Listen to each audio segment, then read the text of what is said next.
श्री गणेशाय नमः, श्री कृष्णाय नमः, श्री सरस्वती नमः। देखिए, आज आपको श्रीमद् भागवत महापुराण के 8वें स्कंद का 20वां अध्याय श्रवण कराता हूँ। आप प्रेम से मन लगाकर श्रवण कीजिए। बलि से जिमे संकल्प ले बड़े भये भगवान, कथा 20 अध्याय की 100 वर्णों सुखदान। श्री सुखदेव जी राजा परीक्षित से कहने लगे कि हे श्रेष्ठ दैत्य गुरु शुक्राचार्य के इस प्रकार से कहने पर गृहपति राजा बलि कुछ देर तक चुप रहे और फिर सावधान होकर अपने गुरु जी से यह वचन कहने लगे। राजा बलि ने कहा कि हे गुरु, आपने जो कुछ भी आज्ञा की वह सब सत्य है, जिससे किसी काल में भी अर्थ, काम, यश और जीविका का व्याघात न हो। ग्रस्तों का वही धर्म है, परंतु मैं महात्मा प्रहलाद का पोता होकर दूंगा। यह वचन कहकर फिर साधारण बनिए के समान धन के लोभ से ब्राह्मण से किस प्रकार कहूं कि अब मैं नहीं दूंगा। असत्य के समान बड़ा अधर्म और कोई नहीं है, क्योंकि इस पृथ्वी ने कहा है कि झूठ कहने के सिवाय और सबका भार मैं अपने ऊपर संभाल सकती हूँ। हे गुरुजी महाराज, जितना मैं ब्राह्मणों के वचनों से डरता हूँ, उतना नरक से, दुख के समुद्र से, दरिद्र से, स्थान के भ्रष्ट होने से और मृत्यु से भी नहीं डरता। यहाँ एक शंका होती है कि राजा बलि को श्री सुखदेव जी ने घर का पति करके वर्णन किया है, सो घर किसका नाम है? राजा बलि इंद्र की गद्दी पर बैठकर त्रिलोकी का राजा बनकर घर का पति कहा है। ऐसा उत्तम घर क्या पदार्थ है? उत्तर ये है कि जो प्राणी भगवान का नाम अत्यंत आदर, सत्कार और प्रेम प्रीति से जपते हैं, जप करने का ग्रहण करना भी नाम है। उन प्राणियों का गृह नाम है, उनका पति बलि हैं, क्योंकि रात दिन राजा बलि के समान भगवान का भजन करने वाला संसार में कोई भी नहीं है। इसलिए श्री सुखदेव जी ने राजा बलि को गृहपति कहा। वास्तव में गृहपति शब्द का अर्थ गृहस्थ है।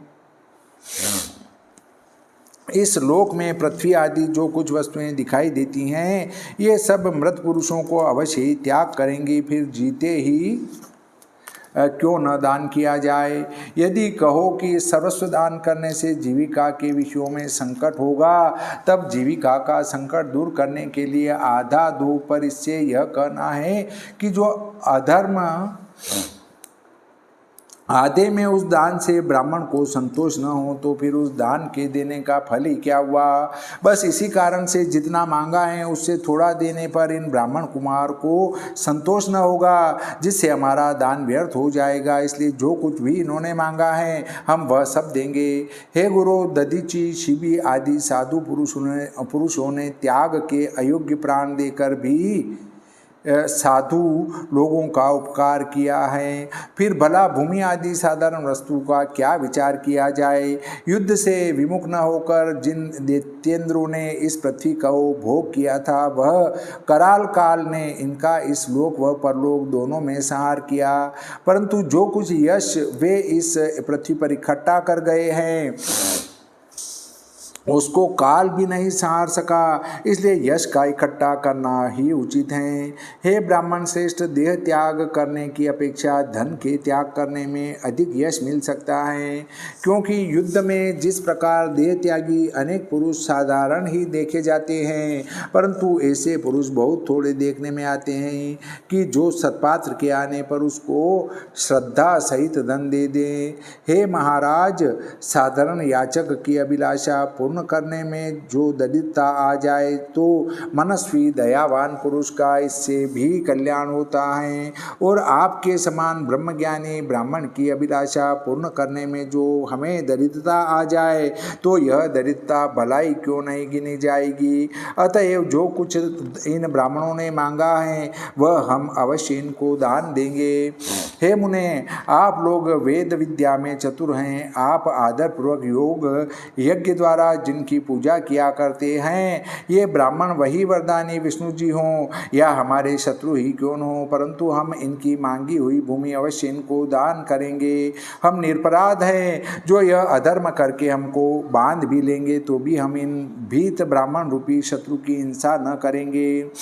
जो यह उत्तम श्लोक विष्णु भगवान हैं और अपने यश की त्यागने की इच्छा नहीं करते, तब तो यह युद्ध में हमारा नाश कर इस सब भूमि को ले लेंगे अथवा हमारे द्वारा मारे जाएंगे तो पृथ्वी में शयन करेंगे। श्री सुखदेव जी बोले कि हे परीक्षित, अपने शिष्य राजा बलि को श्रद्धा रहित हो अपनी आज्ञा के प्रति पालन करने से विमुख देखकर भाग्य के भेजे हुए के समान दैत्य गुरु श्री शुक्राचार्य ने क्रोध करके सत्य प्रतिज्ञ इस असुर श्रेष्ठ राजा बलि को यह शाप दिया।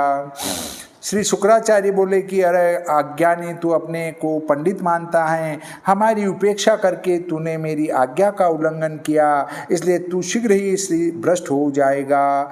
हे महाराज, महात्मा बलि अपने गुरु जी से इस प्रकार शापित होकर भी अपने सत्य से विचलित नहीं हुआ।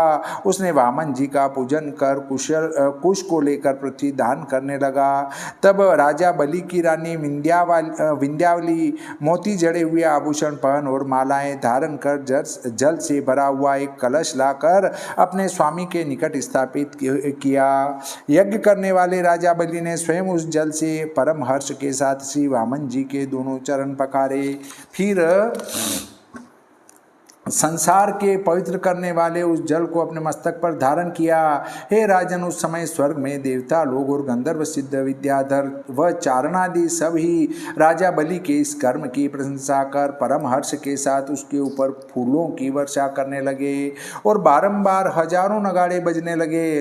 और गंधर्व किन्नर किम पुरुषगण यह कहकर गाने लगे कि राजा बलि ने अति दुष्कर कर्म किया कि सब जान बूझकर भी अपने शत्रु को त्रिभुवन का दान कर दिया।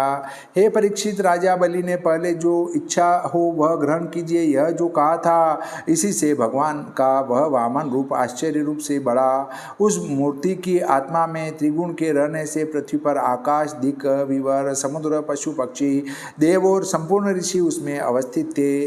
ऋत्विक, आचार्य और सभासदों के सहित असुर राज बलि महा ऐश्वर्यशाली हरि के त्रिगुणात्मक कलेवर में पंचभूत, सब इंद्रिय, गंधादि, आशय, चित्त और जीवों के सहित त्रिगुण विश्व देखने लगे।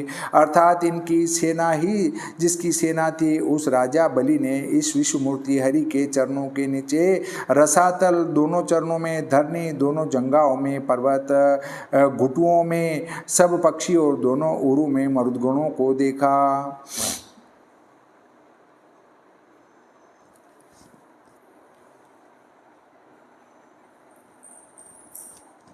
भगवान विभु के नेत्रों में संध्या, गुही में प्रजापति, जंगाओं में आप जिनके पति हैं ऐसे बहु तेरे असुर, नाभि में आकाश, कोख में सातों समुद्र और छाती में नक्षत्रमाला विराजमान देखी। और धैर्यवानों में श्रेष्ठ राजा बलि ने उन मुरारी के हृदय में धर्म, दोनों स्तनों में रित और सत्य, मन में चंद्रमा, वक्षस्थल में कमल का फूल, हाथ में लिए कमला, लक्ष्मी, वैकुंठ में साम वेद और समस्त वेद, चारों भुजाओं में इंद्रादि देवता लोग, कानों में सब दिशाएं, मस्तक में स्वर्ग, केशों में मेघ, नाक में पवन, दोनों नेत्रों में सूर्य, शरीर में अग्नि, वाणी में चारों वेद, रसना में वरुण, दोनों भुवों में विधि और निषेध, दोनों नेत्रों की पलकों में दिन और रात्रि, माथे में क्रोध, अधरों में लोभ, स्पर्श में काम, वीर्य में जल, पीठ में अधर्म, चरण धरने में यज्ञ, छाया में मृत्यु, हंसने में माया, सब रोमावलियों में औषधियाँ, सब नाड़ियों में नदियाँ, नखों में शिला, बुद्धि में ब्रह्मा, सब इंद्रियों में देवता और ऋषिगण और गात में स्थावर जंगम सब प्राणी राजा बलि ने देखे।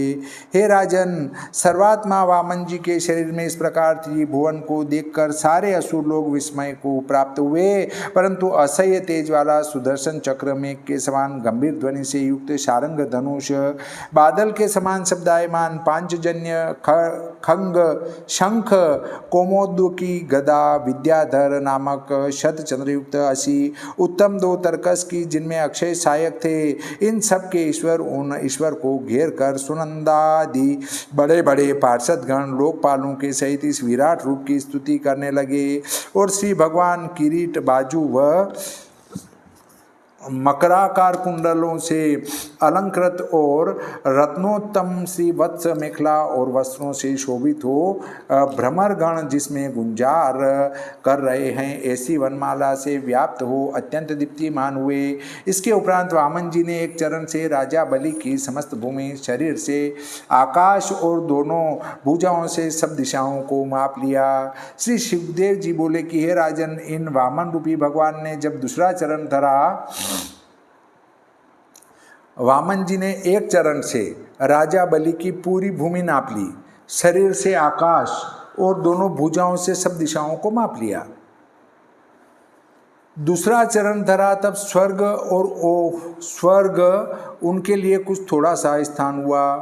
दूसरे चरण में सब स्वर्ग नाप लिया, परंतु उस तीसरे चरण के लिए कुछ भी शेष न बचा। तीसरा चरण कहाँ रखें, इसलिए यह चरण स्वर्ग के ऊपर गमन करता हुआ महरलोक, जनलोक, तपोलोक के ऊपर सत्यलोक में जा पहुँचा। श्रीमद्भागवते महापुराणे अष्टम स्कंदे भाषा टीकायां भूमिदाने विश्वरूप दर्शनम नाम विंशोऽध्यायः। श्री सरस्वती मैया की जय, श्री गणपति जी महाराज की जय, श्री कृष्णचंद्र भगवान की जय, श्री रामचंद्र भगवान की जय, बजरंग बली की जय।